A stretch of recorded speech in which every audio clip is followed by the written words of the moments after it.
Dee Caffari is the only woman to have sailed around the world single-handed 3 times. Next year, she'll be hoping to take part in the Volvo Round the World race, and she's with us in the studio. Dee, good morning to you. Good morning. There are new rules this year concerning the number of women in the crews, isn't there? And it's an interesting rule. It is, and what's happened, rather than make a hard and fast rule to force teams to take mixed crews or women on board, it's more of an incentive to take it. So you get the advantage of extra pairs of hands if you're prepared to go with a mixed crew. And I think it's addressing, in the previous edition of the Volvo Ocean Race, we had Team SCA and all-female crew, and we wanted to keep that momentum. It had been 12 years since any women had competed in the race. And I think we're realising now that it's one of those few sports, a little bit like horse activities, that it's one of those sports where men and women can compete on a level playing field. What about the role of a female crew member? Because you don't want to go and just make up the numbers, do you? No, and that's been really noticeable by the reaction from the girls and the female sailors that it's likely to address. We don't want to be there for a token or to tick the box to meet the rule. Which happened with Tracy Edwards, a great sailor a good few years ago. Tell us the story. Yeah, well, I mean, she fought her way onto Atlantic Privateer back in the Whitbread Round the World race in those days, and they didn't want to take a girl, and she forced it to happen. She got taken as the cook and worked her way through so that she was actually contributing to the performance of the boat.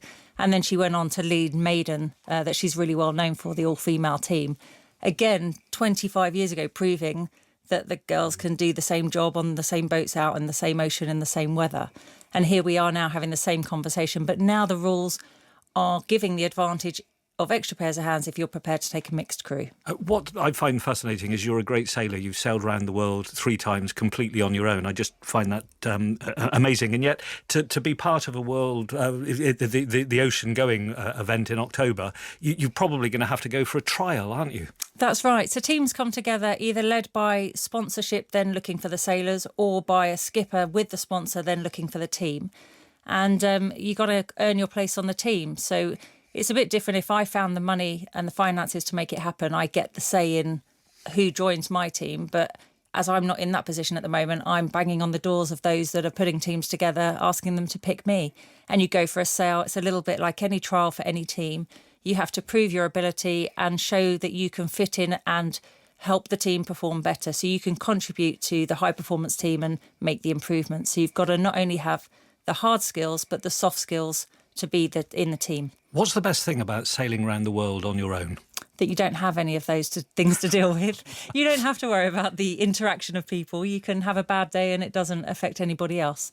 Equally, you can have a good day and it's all as a result of what you're doing. How often is it very frightening, and do you get scared and think, I'm really worried now?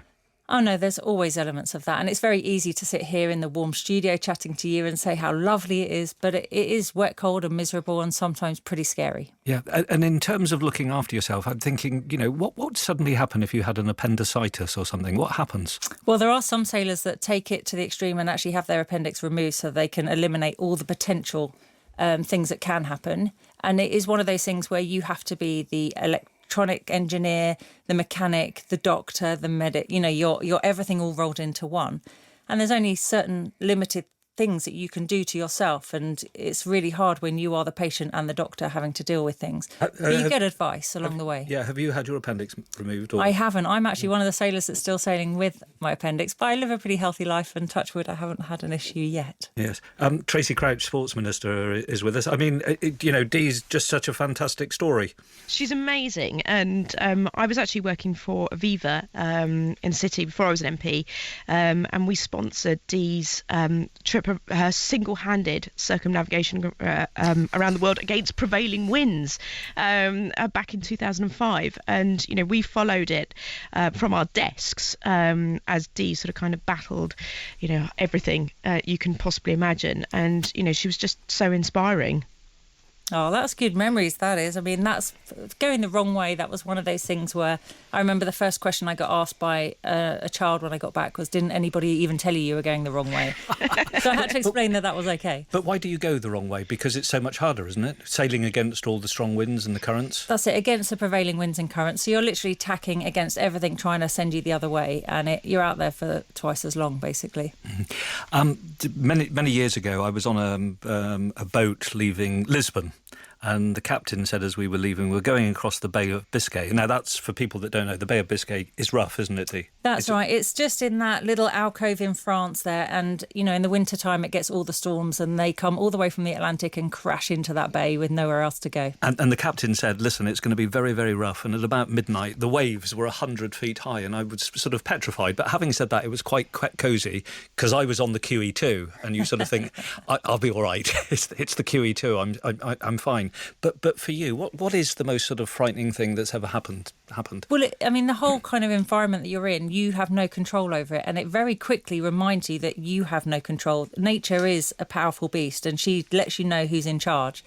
And it's about just maintaining the environment you're in so that you survive. And you have to know when to push hard, when to back off and when to go into survival mode.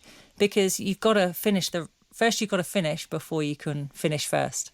Mm. Presumably, Dee, help is nowhere near at hand. How far away would help be if you really needed it? Well, in the depths of the Southern Ocean, the actual closest human to you at times is in the International Space Station.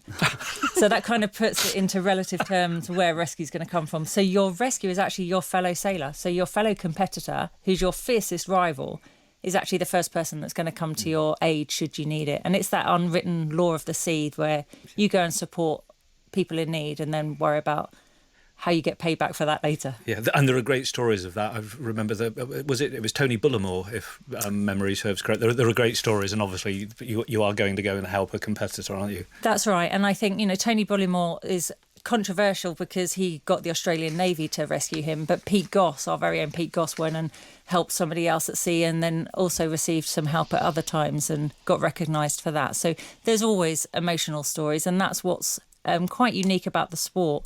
The hard skill of sailing is one thing, dealing with the wind and the waves, but it's the emotive side where you're out there for such a length of time battling these elements. What are the great landmarks left to do in sailing? Well, I think every day's a school day, and when you stop learning, that's when you probably should retire, because no 2 days are ever the same, and the wind and the waves are always going to test you. But in terms of, you've done it 3 times, you're the first person to do that, you've sailed the wrong way. What else could you sort of possibly do? Well, see, I feel like I'm just learning and I'm just about getting it right and I want to go out there and do it better. So I'm happy I've ticked the box first woman to go, and still the only woman, which shows you how foolish it was to go the wrong way around the world.